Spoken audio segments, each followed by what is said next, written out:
me, hold me, hug me, darling, with all your might. Kiss me, hold me, hug me, darling, with all your might.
Aisa.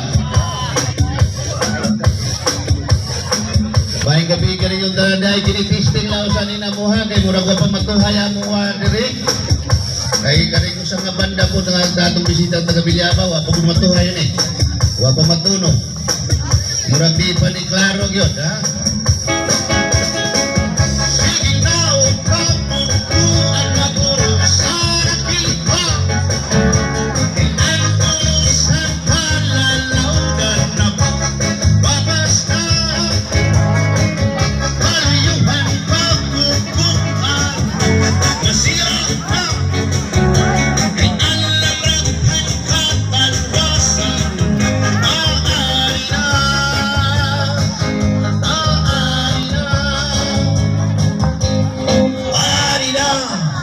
Iya nami, pero wa pa matuhaya. Ang kanang mananayaw, watuwag na mo sa kay naghapat ang presentation. Pagkahuman sa presentation, kanang nagpaka-sandal din ha. Alis din ang inyong sulog. Kaya daling mabali na niya din sa sige nagsayaw niya. O niya, inahina lang sa mukha kayo din ha. Ang uban panihapon. Kay mag-testing pag-ingotro din sa karing banda na po.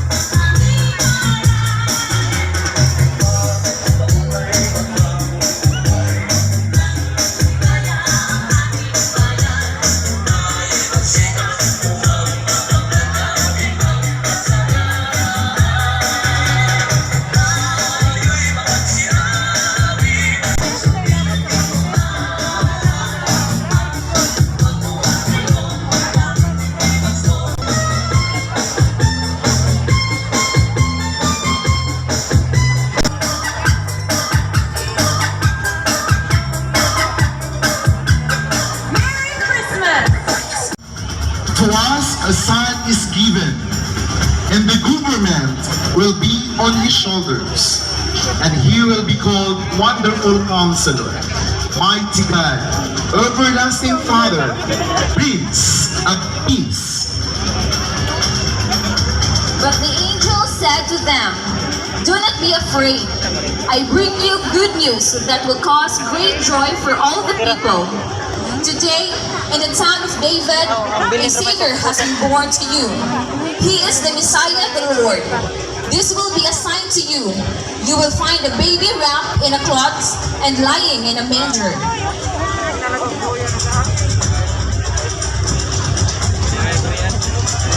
Live at the ground of the new Municipal Town Hall of San Isidro Leyte. Good evening, ladies and gentlemen. The local government unit of San Isidro Leyte, Through the Municipal Tourism Office, proudly presents Kasadya sa Pasko 2021 with a theme, Pasko sa Pinas, The Filipino Traditions.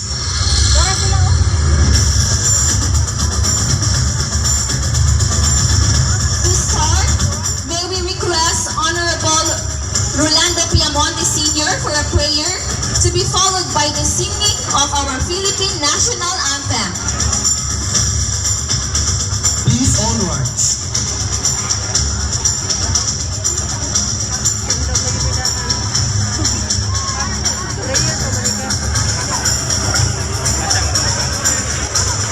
Ang bilin ra sa pupusan.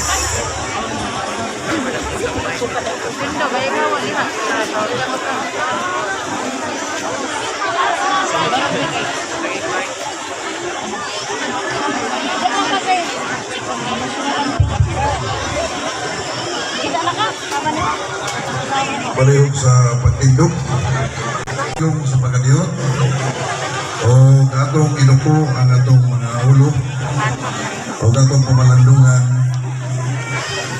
o gibutang nato sa atong tagsa-tagsa kasing-kasing, o gunahuna ang presensya sa Ginoo. Sa ngalan samahan sa Anak ug sa Espiritu Santo.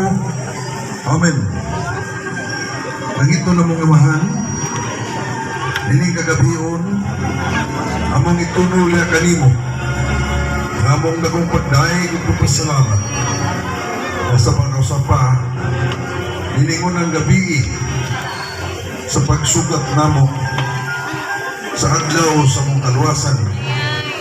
Din ang imong anak na si Kristo magpakatao diha nganing nga Desembre 25. Kaning nga namang practicum ng ito namahan, ihatag mo na kanamo ang kalinaw kausa.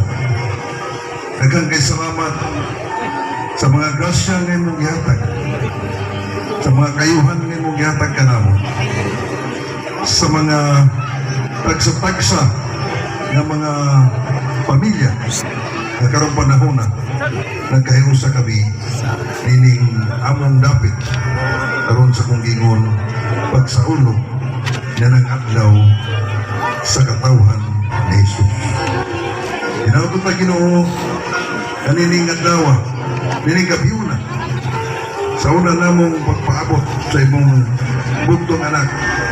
Nagpasalamat kami nanang ko namo ang kalinaw kausay kahimsog sa mga paglawas isang panining mga pandemik na giatubang karon sa tibok kalibutan na gihulga sa sakit na coronavirus na imong karon namo gihatag ang imong panalangin o pagpanalipod sa gihapon Ginoo. Manghinaot kami nga unta ikaw makanunayon na magpanalipod ka namo. Daghang kang salamat sa kalinaw kausay sa lungsod na amo karong gitambungan, amo karong naangkon ang kalinaw na gihatag mo nining palibot. Daghang kang salamat Ginoo na unta ipatigbabaw kanunay ang maong kalinaw. O kining tanan among gipangayo pinagi ni Kristo nga imong anak nga buhi ug hari nga among Ginoo sa kanunay magapanalangin kanamo. Daghang kayong salamat o kaninyong tanan may gabi ining adlaw ning unang gabi sa itong pagsaulog sa adlaw sa natawan sa itong Ginoo. Amen. Sa ngalan samahan sa Anak ug sa Espiritu Santo. Amen.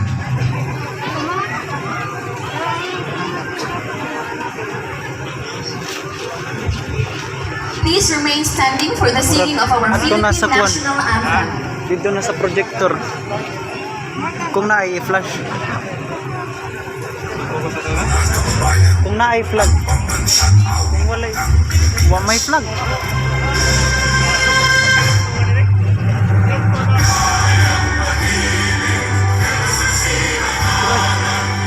Igbaw.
gabi, San Isidro Leyte.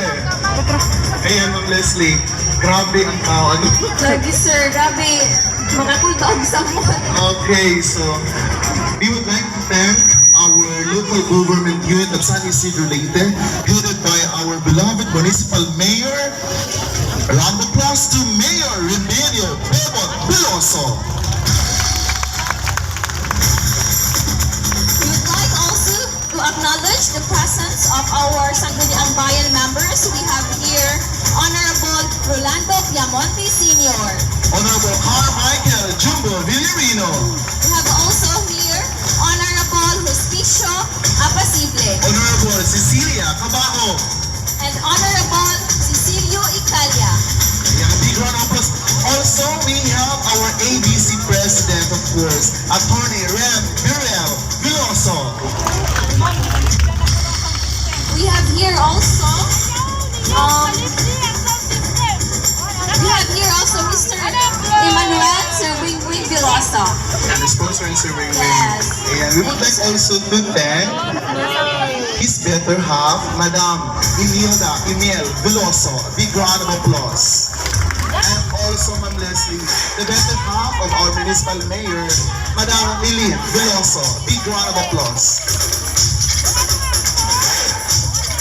We'd like to acknowledge also our PNP personnel headed by Police Lieutenant Carmelo I. Gacho.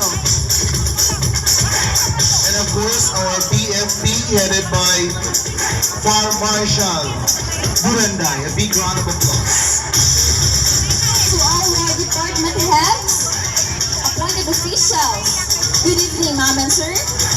Our district supervisors of San Isidro District 1, we have Mr. Estelito Balmoria.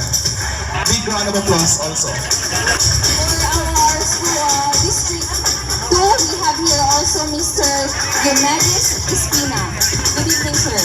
And of course, our LG Consultant, Sir Dindo Villarino. A big round of applause.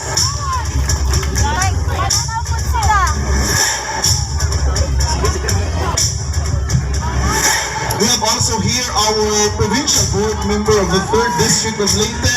We have Honorable Maricor Rimandaman.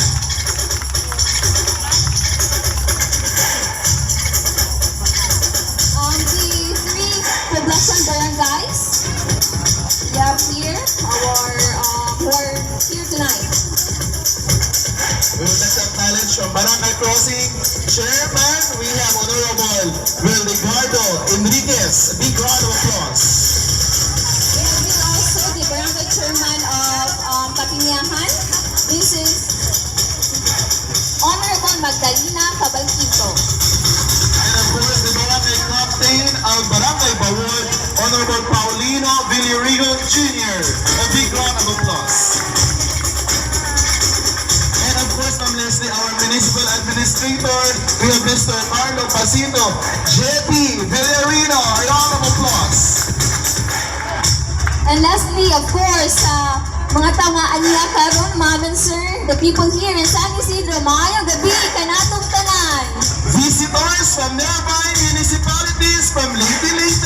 A big round of applause. And of course, mga people from the Kalubian Leyte. We have also from the municipality of Tabango. Welcome to San Isidro Leyte. And also, people from the Viliaba Leyte. Ma'am and sir, good evening. There you go, ladies and friends are here. Good evening and welcome to San Isidro Leyte.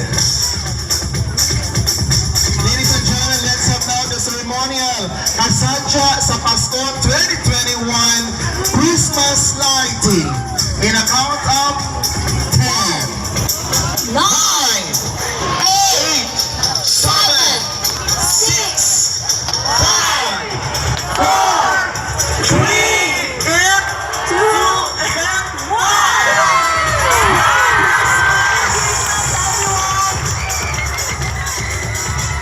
Ayan, Leslie, lighting na ang Municipal Hall and also our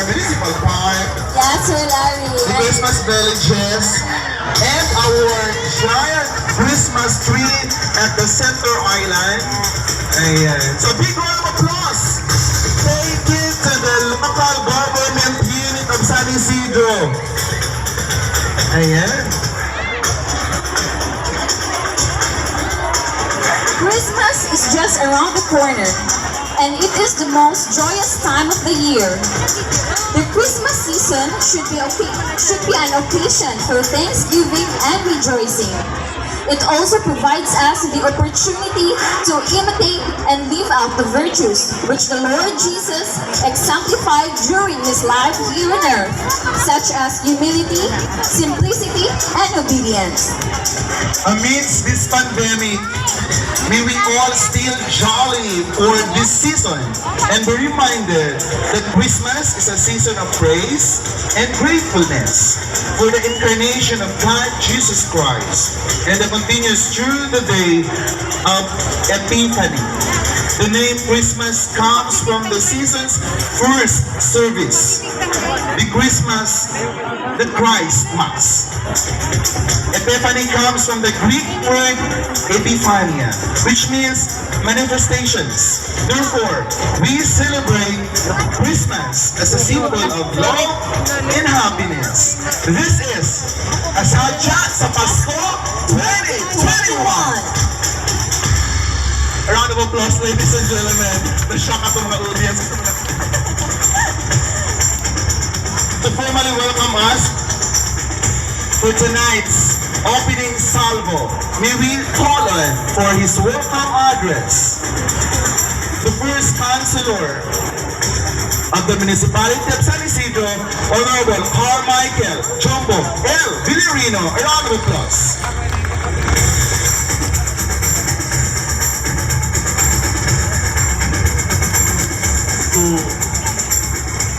Sa atong pinalangga ugmaptik nga Mayor Bibot Biloso uban sa iyang kapika sa kinabuhi si Andelin usab sa iyang igsuon kaniya karon si Sir Wing Biloso uban sa iyang kapika sa kinabuhi si Mrs. Imelda Biloso sa ato ang board member Marico Remandaban, mga hurado, mga judges, mga opisyalis ng maong lungsod, mga barangay captains, ang 15 kapitan na niya karon ni panguluhan sa atong ABC President na si Attorney Ryan Biloso. Sa ato sab na direktor sa El Niño niya sa Sardindo, sa mga konsihal na niya karon kaninyong tanan maayong gabi. Una sa tanan murag kaganina murag mugawas mi murag di tungod sa atong sitwasyon karon, tungod sa kasadya sa Pasko nga atong gisugat karon. Kanato ang atong kahinangot gusto kita nga mo saksi sa atong mga kalihukan karon, pero kami karon dinhi nga inyong gitugahan og mga responsibilidad dinhi sa atong lungsod ipangkulbaan mi murag apil si Mayor kay ngano sa pagkakaroon naata sa alert level 2 ang atong province sa Leyte, apil ang atong lungsod sa San Isidro. Suppose iniunta din ay 50% lang ang pwedeng mo okupar din tungod kay doon na tayo problema sa katunggingon ng COVID-19. Ang mahitabo nini pagtsansa nga basin o doon na ni mga eksplanasyon, basin o pahimuon ng mga show cause order, basin ba? Tungod kay wala nato masunod ang mga protokol na unta doon na tayo social distancing karon. Unta doon na tayo kada usa. Unta ang niya unta karon sa palibot kinahanglan yun nga dunay bakuna. Sa atong pagsukat, sa atong kasatya sa mga kaigsunan, sa local government, sa lungsod sa Isidro, naghangyo kaninyo. Nakunta sa inyong nakanunayon na pagtatang sa atong lungsod. Ipakita ang atong pagkobinar sa giingon karon sa itong gobyerno na kinahanglan magpabakuna ta. Unta, magpabakuna tang tanan. Kay kana para na sa atong kagalingon, para na kanatong tanan. Aron kung doon ay mga selebrasyon na sama nini, pili ta magpanghadlok. Kaysa pagkakaroon sa tinuod lang murag na aksyon yun may kabalaka. Kami nga inyong gitawag ng mga opisyal, aksyon yun may kabalaka sa among nakita karon. Dili matukib ang among gibati karon. Mura may gusto malipay, mura may mahadlok. Kaya kung inyong tanawon karon ang palibot, nagto sa kanang mga support back, pwedeng daghana sa tao. Ug kitang tanan karon, wa na mosunod sa protokol. Sa mga kaigsunan, dinhi karon, mohangyo kami kaninyo na sa sunod higayon akong i-observe ang akong protokol. Kinsa ko'y wala pa'y bakuna, magpabakuna ta. Kay sa sunod ng mga kalihukan, istrikto gid kita na mapahangtang kagatong walay bakuna dili gyud makasulod. So mga kaigsunan, dinhi karon sa atong pagselebrar sa kasadya sa Pasko. Atong sugaton ang atong pagsaulog sa kasadya sa Pasko, pinagi sa atong pagkubirar. Ug nang hinaot kami, maunta kitang tanan. Dinhi karon sa atong mga pasundayag, malingaw kita ug unta atong mahimo ang atong lungsod mapakita sa atong panaghugpong. Daghan kayong salamat ug mayong gabi kayong tanan. Thank you very much, Honorable Carmichael Villarino, for the warm-hearted welcome. And now, to present the synopsis and criteria for Christmas Village, may we request the Municipal Tourism Officer Designate, Mrs. Aileen V. Ladlad.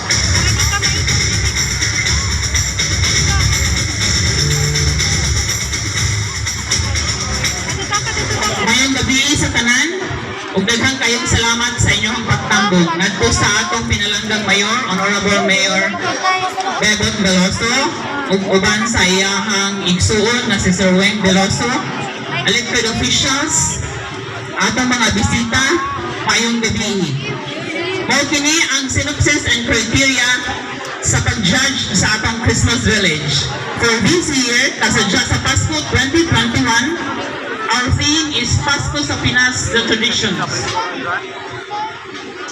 Kani atong mga villages, gi-clustered siya sa mga offices. So ang cluster 1 is, ang theme is caroling. Caroling is as much as part of Filipino Christmas as other traditions like Simbang Gabi and Noche Buena. It is apparently a practice inherited from our Spanish colonizers, starting out as villancicos, a form of music typically performed during religious feasts, especially Christmas. The best of it happens on the streets when neighborhood kids, sometimes church or school choirs, go door to door, armed with medley of Filipino Christmas songs that they sing with gusto until homeowners emerge to hand them coins, food, or other gifts in exchange. Cluster 2 is gift giving. It's also common practice for most Pinoy during Christmas. Filipino families love opening presents given to them by their loved ones. Gifts can be a token of anything, clothes, shoes, accessories, or even cash. Nonetheless, Filipinos are very appreciative, so whatever you give them, they'd be more than grateful. Cluster 3 is Christmas party. In the Philippines are usually held on the second week of December, usually in the case of schools right before the students' Christmas starts vacation. Filipino Christmas parties, though variety exists depending on how we want the party to flow, but food, fun games, and exciting gift giving are the typical essentials of the traditional Christmas party, and of course, the Filipinos' love for dancing and singing add to the fun and cheer. Cluster 4 is Simbang Gabi or Night Mass. It's a devotional 90s series of masses practiced by Filipino Catholics in the Philippines in anticipation of Christmas. This is similar to the 9-day series of dawn masses leading to Christmas Eve practiced in Puerto Rico called Misa de Aguinaldo. Cluster 5 is parole making. For Filipinos, it is known belief that parole making and hanging them outside their homes is a representation of the Star of Bethlehem that guided the 3 wise men to the manger of baby Jesus. However, if we look at the history of parole, it can be traced back during the Spanish era in the Philippines when the Spaniards brought Christianity to the islands. Paroles were initially used to light the way to church to faithfully attend the 9-day Simbang Gabi or Misa de Aguinaldo. Cluster 6 is Christmas Carnival. It is adapted from a Western Christian festive season that occurs before the liturgical season of Lent. Carnival typically involves public celebration, including events such as parades, public street parties, and other entertainments combining some elements of a circus. Elaborate costumes and masks allow people to set aside their everyday individuality and experience a heightened sense of social unity. And last but not the least is Cluster 7. The traditional Christmas Eve feast is referred to as the Noche Buena, which is Spanish for Night of Goodness. Like the fiesta, the Noche Buena is also a time for extended families to gather together at one house to partake of the feast. It is a time of thanksgiving. And for the criteria for judging, number 1 is the relevance to the theme or the storytelling. Pasko sa Pinas is 30%. Number 2 is creativity, which includes originality, unique design and creative use of lights and decors and other special effects, 40%. Arrangement, display and placement of decorations and tidiness, 20%. And number 4 is impact, color coordination, balance and attractiveness, 10%. A total of 100%. Thank you. Thank you very much. Thank you very much, our Municipal Officer Designate, si Ma'am Eileen Villarino Ladlaw. Ayan, so i-present na ni Ma'am Eileen ang Christmas villages. So, from cluster 1 to 7, so gini siya i-clusters ang mga offices sa local government unit. Ma'am Listia, cluster 1 nag-talks about caroling. Yes, Ay, ano ka sa una? Ang malaygon pa sa mga balay-balay, natagaan ka o piso. Piso. Malipay na tabi sa piso. So, wala